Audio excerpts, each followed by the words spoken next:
Hi hello welcome friends. ఈ వీడియోలో వచ్చేసి వాల్యుయేషన్ అండర్ కస్టమ్స్ యాక్ట్ 1962 ప్రకారం తెలుసుకున్నాం. So all study material MTPs RTPs and past exam క్వశ్చన్స్ని డిస్కషన్ చేద్దాము ఈ చాప్టర్కి సంబంధించి. సో అందులో first question, what is there in first illustration number 1. So illustration number 1లో Mrs. IES Limited imported certain goods at $20 per unit from an exporter who has hold equity in share capital of the importer company. So ఎంత import చేసుకున్నాము, $20 మనం import చేసుకున్నాము. And వాళ్ళ import చేసుకున్న company ఏదైతే company ఉందో దానిలో మన ఇన్వెస్ట్మెంట్ అనేది 30% ఈక్విటీ షేర్ క్యాపిటల్ అనేది ఉంది. Next subsequently the assessee has entered into an agreement with the same exporter to the import of said goods in bulk at the $14 per unit. So $20 ఉన్నది $14కి బల్క్లో purchase చేస్తా అని వాళ్ళు అగ్రిమెంట్లో ఎంటర్ కావాలనుకుంటున్నారు. When imports at the reduced price were effected pursuant to this agreement, the department rejected the transaction value, stating that the price was influenced by the relationship and completed the assessment on the basis of transaction value of the earlier import, that is at $20 per unit under Rule 4 of Customs. So మొత్తం assessment complete చేసి $20 బాగా under rule 4 ప్రకారం of customs valuations rule 2017 state briefly whether the department action ఈ sustainable కాదా. So అది కరెక్టా కాదా అని ఫస్ట్ క్వశ్చన్. సో వాళ్ళు $20కి ట్యాక్స్ పే చేయాలన్నట్టు, కస్టమ్ డ్యూటీ పే చేయాలనేది డిపార్ట్మెంట్ యొక్క వ్యూ. అది డిపార్ట్మెంట్ యొక్క వ్యూ కరెక్టా కాదా అంటే, first of all no, the department action is not sustainable in law of customs valuations, that is inter alia, provided that person should be deemed to be related if one of them directly or indirectly controls the others. So ఎవరైతే person డైరెక్ట్గా కానీ ఇండైరెక్ట్గా కానీ control చేసే other పర్సన్ని, అప్పుడు వాళ్ళని related party అంటారు. సో ఇక్కడ కంట్రోల్ అంటే not define under the said rule. So ఆ సెడ్ రూల్లో కంట్రోల్ గురించి డిస్కషన్ చేయలేదు. As per the common parlance, control is established when one enterprises holds at least 51% of the equity shareholding of the other company. However, in the instant case, the exporter company held only 30% shareholding of the assessee. So at least 51% hold చేస్తే అప్పుడు మనకి common ప్యాలెన్స్ ప్రకారం control ఉన్నట్లు. But equity 51% of equity shareholding of the other company. However, in the instant case, the exporter company holds only 30% of shareholding of the assessee. Thus, exporter company did not exercise the control over the assessee. So, the two parties cannot be said to be related. So, వాళ్ళు ఇద్దరు related parties కాదు. So the fact of the assessee had made bulk import could be the reason for reduction of import price. So import price తగ్గడానికి గల reason ఏమి, వాడు bulk purchase చేయడం వల్ల price అనేది రెడ్యూస్ చేసినాము.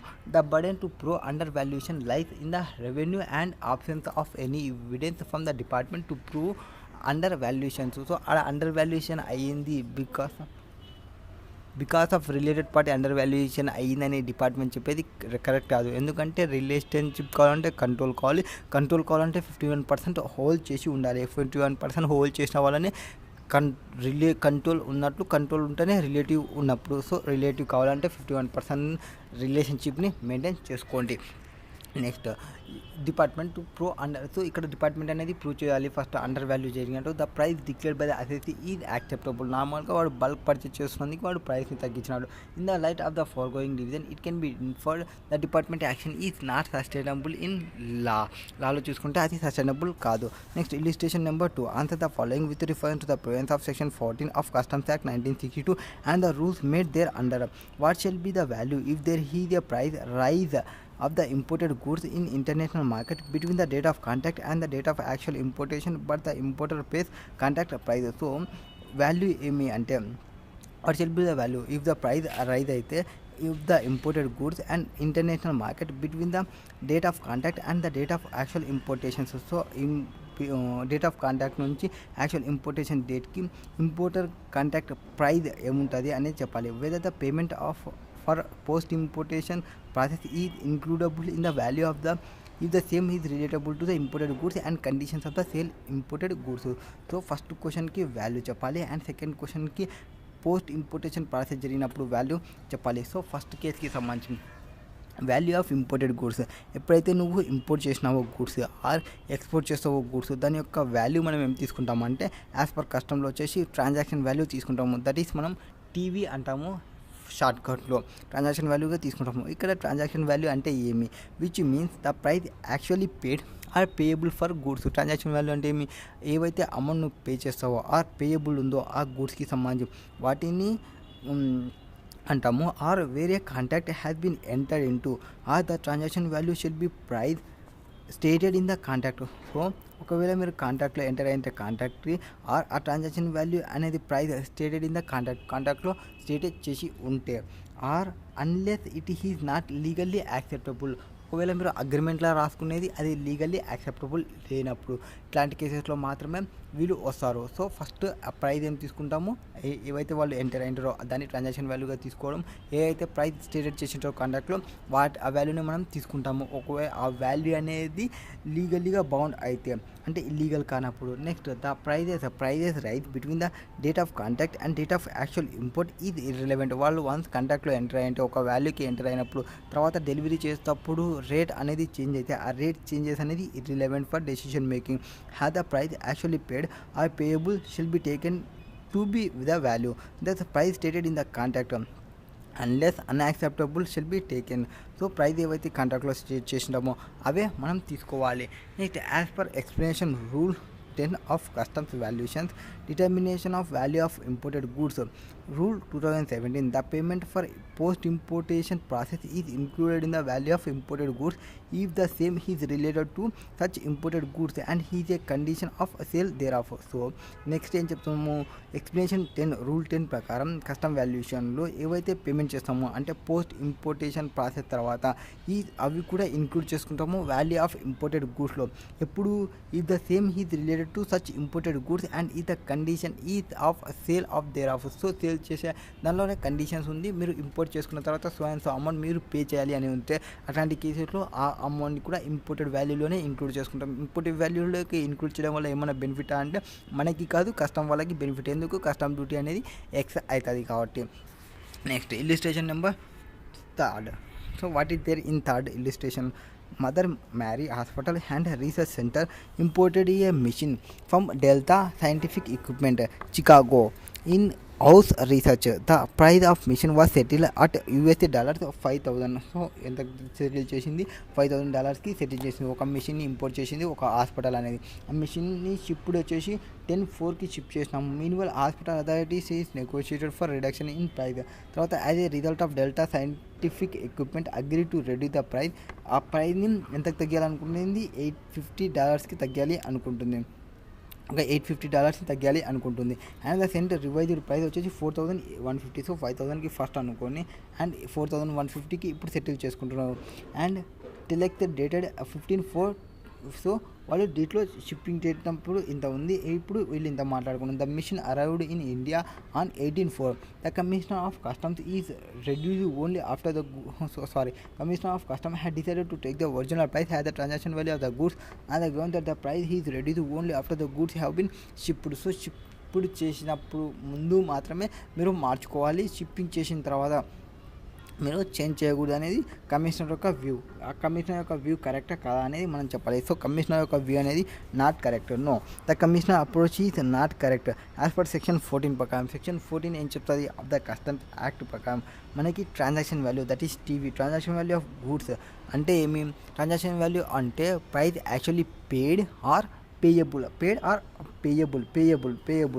For the goods at the time and place of importation. So at the time of and place of importation की further Supreme Court in case of Garden Silk Mills versus UOI has been held that importation get complete only when the goods become part of mass of goods within the country. యూఐలో ఏం చెప్తారు, held that importation అనేది ఎప్పుడు complete అయినట్లు only ఎప్పుడైతే goods became part of mass గూడ్స్లో అవుతావో and within the country అంటే మన యొక్క గూడ్స్లో ఆ ఇంపోర్ట్ చేసిన గూడ్స్ కలిసినప్పుడు మాత్రమే అది ఇంపోర్టేషన్ అయిపోయినట్లు చెప్తాము. So therefore since in the incident కేసులో the price of the goods was reduced while they are in transit. So మనకి ఇక్కడ ఏం జరిగింది, ట్రాన్సిట్లో ఉన్నప్పుడే ప్రైస్ రేట్ అనేది రెడ్యూస్ చేసినారు. It could not be contended that the price was revised after importation importation అయిన తర్వాతనే చెప్పకూడదు. సో ఇంపోర్టేషన్ అంటే మన యొక్క మాస్ గూడ్స్, మన యొక్క గూడ్స్లో ఆ గూడ్స్ వచ్చి కలిసేంత వరకు ఇంపోర్టేషన్గా ట్రీట్ చేయము. So hence the goods should be valued as per the reduced price which was the price actually paid at the time of importation. So at the time of importation జరిగేటప్పుడు ఏవైతే price ఉంటుందో ఆ price పైన మనం duty అనేది pay చేస్తాము. Next illustration number 4. What is there in illustration number 4? A had imported goods from Finland due to deep draught at the port. Such goods were not taken to the jetty into the port but were unloaded at the outer anchorage. So అవి ఎక్కడైతే మనం drop చేయాలో గూడ్స్ని అక్కడ drop చేయకుండా వేరే చోట drop చేస్తున్నాం. The charges incurred for such unloading and transportation of goods for outer anchorage, that is కౌంటర్కి సంబంధించి అంటే ఆంచోర్జ్ అంటే అది ఒక ల్యాంతర్ అన్నమాట. ఫర్ ఎగ్జాంపుల్ రోడ్ మీద మనం క్రేన్స్ని యూజ్ చేస్తాము, ఒక బాక్స్ని ఇక్కడ నుంచి అక్కడ పెట్టడానికి, అక్కడ నుంచి ఇట్లా పెట్టడానికి, అట్లాంటి కేసెస్లో. సో అట్లాంటి దానిలో షీలో యూజ్ చేసేది ఆంచోర్జ్ అనేది యూజ్ చేస్తాము, అదొక ల్యాంతర్. Next to the jetty barrages. సో ఒక షిప్లో నుంచి ఒక షిప్లోకి ట్రాన్స్ఫర్ చేసేటప్పుడు అట్లా ల్యాంతర్స్ని యూజ్ చేసి, ల్యాంతర్స్ని ఆంచోర్జ్ సో ఆ ల్యాంతర్స్కి సంబంధించిన ఛార్జెస్ ఏవైతే పే చేసినామో ఆ పే చేసిన ఛార్జెస్కి సంబంధించి చూస్తున్నాము. A claim that such charges form part of the loading and unloading charges and should be deemed to be included in the CIF value of such goods was made rule 10(2)B of customs valuations rule 2007. Discuss the tenability of a claim. A claim కరెక్టా కాదా అనేది చెప్పాలి. So first section rule 2DA ప్రకారం place of importation. Place of importation అంటే ఏమి means the custom స్టేషన్స్లో place of importation అంటే ఏమి కస్టమ్ స్టేషన్గా తీసుకుంటాము. Where the goods are brought for being cleared for home consumption or for being removed for deposit in warehouse. ఎక్కడైతే నువ్వు గూడ్స్ని రిమూవ్ చేస్తావో for the purpose of home కన్జంప్షన్కి కానీ ఫర్ ది పర్పస్ ఆఫ్ వేర్ హౌస్లో డిపాజిట్ చేయడానికి కానీ. Therefore the outer anchorage wear the goods are unloaded would not be the place of importation. So anchorage ఎక్కడైతే నువ్వు యూజ్ చేసినావో అది ప్లేస్ ఆఫ్ ఇంపోర్టేషన్ అనేది కాదు. And rule 10(2) stipulates that for the purpose of section 14(1) of the Customs Act 1962 and valuation rule, value of imported goods shall be included. Value of imported గూడ్స్లో ఏవేవి include చేస్తాము? Cost of transport include చేస్తాం, loading include చేస్తాం, unloading include చేస్తాం and handling charges associated with the delivery of the imported goods to the place of importation. So ఒక గూడ్స్ని place of importation దగ్గర తీసుకురావడానికి ఏవేవైతే మనకి ఛార్జెస్ అవుతావో cost plus loading charges plus unloading charges and handling charges వాటన్నిటిని మనం include చేసుకుంటాము. Therefore in case where the big mother వెజిల్ cannot enter the harbor for any reason and good reasons for barred to the docks by small vessels like barrages, the cost incurred by the importer for bringing the goods to the landmass or place of consumption, such barrage charges will also be included in the cost of transportation. Therefore a claim is not tenable. So ఏవైతే పెద్ద ship ఉంది ఆ పెద్ద ship అనేది ఇక్కడ రాలేకుంది, ఇక్కడ రాలేనప్పుడు చిన్న చిన్న షిప్ని యూజ్ చేస్తాము. ఆ చిన్న షిప్కి ట్రాన్స్ఫర్ చేయడానికి, ఆ గూడ్స్ని ట్రాన్స్ఫర్ చేయడానికి మనకి ఛార్జెస్ అవుతాయి. ఆ ఛార్జెస్ని కూడా మనం ఇంక్లూడ్ చేసుకోవాలి. క్లైమ్స్ ఏ యొక్క క్లైమ్ అనేది కరెక్ట్ కాదు. Next illustration number 5. What is there in illustration number 5? A material has imported by air at CIF price of $5,000, freight paid వచ్చేసి $1,500 అండ్ ఇన్సూరెన్స్ కాస్ట్ వచ్చేసి $500. సో CIF ప్రైస్ ఎంత ఉంది? 5,000 ఉంది. దాని నుంచి ఫ్రైట్ తీసేయండి అండ్ దాని నుంచి ఇన్సూరెన్స్ కాస్ట్ తీసేయండి. అప్పుడు మీరు FOBకి రీచ్ అవుతారు, ఫ్రీ ఆన్ బోర్డ్కి రీచ్ అవుతారు. So the bank realize the payment for importer at the exchange rate వచ్చేసి $71 per dollar. CBET indirect tax and customs notified exchange rate వచ్చేసి $70. So bank realize exchange rate ఉంది 71 ఉంది. CBIC notify చేసిన rate ఉంది $70 ఉంది. Find value of material for the purpose of levying duty. So మనం levying డ్యూటీకి సంబంధించి CBET ఏదైతే ప్రైస్ని స్పెసిఫై చేసిందో ఆ ప్రైస్ని మనం తీసుకుంటాము. అండ్ ఇక్కడ మనం ఏం చేయాలి అంటే ఫస్ట్ ఆఫ్ ఆల్ ఏదైతే వాల్యూ వస్తుందో FOB వాల్యూకి ఫ్రైట్ అనేది 20% or actual whichever is lower తీసుకోవాలి. అండ్ వేర్ హ్యాజ్ ఇక్కడ మనకి ఫస్ట్ సిఐఎఫ్ వాల్యూ ఇచ్చినా కాబట్టి ఎఫ్ఓబి వాల్యూకి రీచ్ కావాలి. ఎఫ్ఓబి వాల్యూకి రీచ్ అయిన తర్వాత మళ్ళీ ఫ్రైట్ మళ్ళీ ఇన్సూరెన్స్ని యాడ్ చేసుకుంటాము. సో సిఐఎఫ్ నుంచి ఏం చేస్తాము, ఇన్సూరెన్స్ని తీసేసిన, ఫ్రైట్ని తీసేసిన, ఎఫ్ఓబి వాల్యూకి రీచ్ అయిన. అసెసబుల్ వాల్యూ ఫర్ కస్టమ్ పర్పసెస్కి కోసం ఎఫ్ఓబి వాల్యూ, కస్టమ్ పర్పస్ కోసం FOB value plus freight FOB value into 20% తీసుకుంటే ఎంత వస్తుంది, 600 వస్తుంది. ఆ 600 or 1500 whichever is lower తీసుకుంటే 600 వస్తుంది కాబట్టి 600ని యాడ్ చేసుకుంటా. అండ్ ఇన్సూరెన్స్ యాక్చువల్ ఎంత ఉంది, ఇన్సూరెన్స్ 500 ఉంది. Next CIF for custom purpose, custom పర్పస్కి సిఐఎఫ్ ఎంత 4100, బట్ ఇక్కడ 5000 ఉంది, దీన్ని 4100కి తీసుకుంటాము. Exchange rate as for CBIC, CBIC యొక్క రేట్ అనేది తీసుకోవాలి, that is 70 rupees. That is assessable value ఎంత అవుతుంది, 7 ఇంటూ 4100 ఎంతైతే క్వాంటిటీ ఉందో అంత ఇంటూ చేసుకుంటే 2,87,000 తీసుకుంటాము. సో నోట్ 1 నోట్ 2 చూసుకుంటే నోట్ 1 వచ్చేసి first if the goods are imported by air the freight cannot be exceed 20% of FOB price. So ఒకవేళ మీరు గూడ్స్ అనేది ఏలో తీసుకొని వచ్చింది, దాని యొక్క ఫ్రైట్ అనేది 20% ఆఫ్ ఎఫ్ఓబి అనేది ఎక్సీడ్ కాకూడదు. And rate of exchange determined by the CBIC is consider. So ఏవి కన్సిడర్ చేసుకుంటాం, సిబిఐసికి సంబంధించిన రేట్ని మనం కన్సిడర్ చేసుకోవాలి. Illustration number 6, what is there in illustration number 6 on the particular given below. Find out the assessable value of the imported goods under the Customs Act 1962. So customs of the machine at the factory of the exporter 10,000, transport charges from the factory of exporter to the port of shipment వచ్చేసి 500, handling charges వచ్చేసి paid for loading the machine వచ్చేసి ship 50 rupees, and buying commission paid to the importer వచ్చేసి 50 rupees. Freight charges for exporting country to India వచ్చేసి 1000 rupees. Exchange rate has to be considered $1 is equal to 70 rupees. Actual insurance charges paid are not ascertainable. ఒకవేళ నువ్వు actual insurance ఛార్జెస్ని నువ్వు అసెటైనబుల్ చేయనప్పుడు ఎట్లా తీసుకుంటాం అనేది. So టోటల్గా వాళ్ళ ప్రకారం మనం అసెటబుల్ వాల్యూ ఫస్ట్ మనకి ఏం చెప్పినాడు, అసెసబుల్ వాల్యూని కంట్రిబ్యూట్ చేయమన్నారు. సో అసెసబుల్ వాల్యూని క్యాలిక్యులేషన్ చేయాలంటే ఫస్ట్ ఆఫ్ ఆల్ మనకి ఇచ్చిన కాస్ట్ ఆఫ్ మిషన్ ఎంత ఉంది అండ్ దానికి సంబంధించిన టోటల్ కాస్ట్ని ఇంక్లూడ్ చేసుకోండి. అండ్ ఇన్సూరెన్స్కి సంబంధించి ఎఫ్ఓబి పైన 1.125% or actual whichever is lower అనేది తీసుకోవాల్సి వస్తుంది. అండ్ వేరే హ్యాస్ ఫ్రైట్ వచ్చేసి 20% ఆఫ్ ఎఫ్ఓబి తీసుకోవాలి, or actual whichever is lower తీసుకోవాలి. So for the purpose of this cost ఎంత ప్రొవైడ్ చేసిన మిషనరీ అట్ ద ఫ్యాక్టరీ దగ్గర 10,000 ఉంది, 10,000 యాడ్ చేసుకోండి.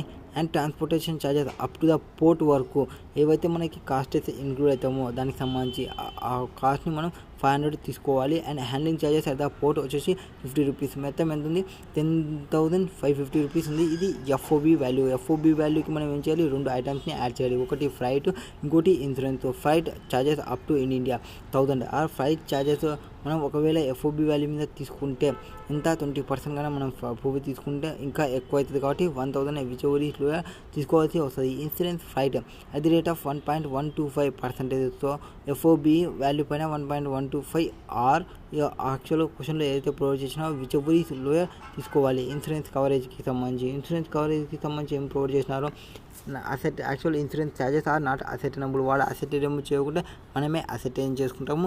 అట్ ద రేట్ ఆఫ్ 1.125% వేసుకుంటే అయిపోతుంది. అది కూడా ఏదానిపైన ఎఫ్ఓబి వాల్యూ పైన తీసుకోవాలి, అప్పుడే మనం సిఐఎఫ్ వాల్యూ అనేది రీచ్ అవుతాము. నెక్స్ట్ ఇక్కడ రేట్ వచ్చేసి 70 రూపీస్ ప్రొవైడ్ చేసినారు. సో ఇంటూ 70 రూపీస్ తీసుకుంటే అసెసబుల్ వాల్యూకి రీచ్ చేసుకుంటాము.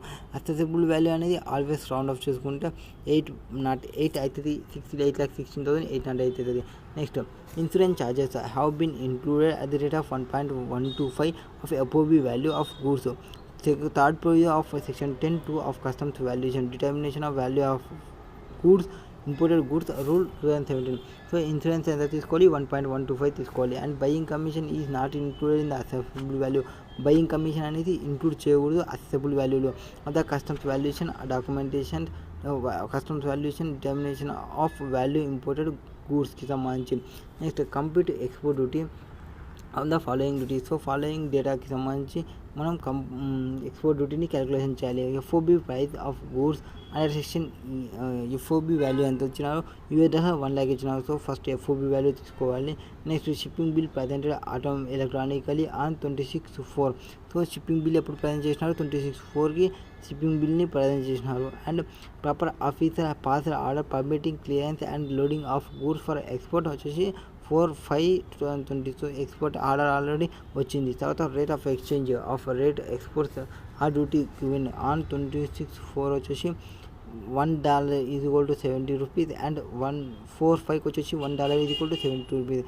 రేట్ ఆఫ్ ఎక్స్చేంజ్ డ్యూటీ వచ్చేసి 10.8%. And real estate is the rate of exchange is notified by the central government of the indirect tax and customs. Marketing may make suitable assumptions wherever required and show the workings. So వర్కింగ్స్ని provide చేయాలి. So first వాళ్ళకి క్వశ్చన్లో FOB వాల్యూని provide చేసిన మిషనరీకి సంబంధించి FOB minus దాని యొక్క value ఎంతైతే సెర్చ్ చేయాలో వాటికి సంబంధించిన వాల్యూస్ని సివిడి వాల్యూ తీసుకోవాలి. అండ్ ఎఫ్ఓబి వాల్యూ ఫస్ట్ తీసుకొని FOB value of Indian currency $1 1 lakh into 70 rupees per note తీసుకుంటే 70 lakhs will be the amount.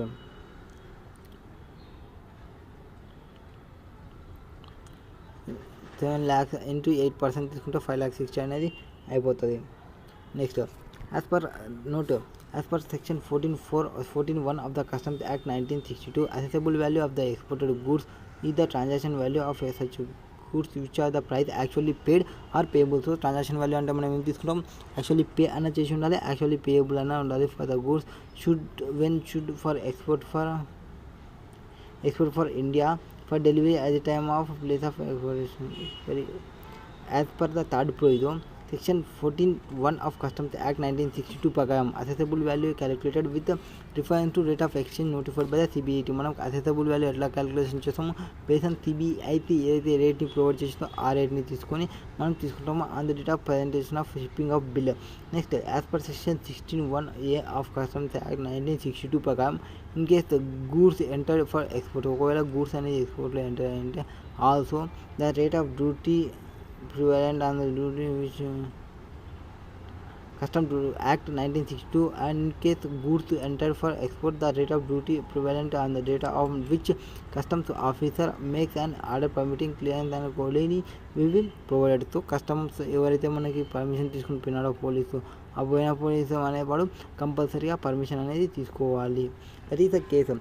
Remaining next వీడియోలో చూద్దాం.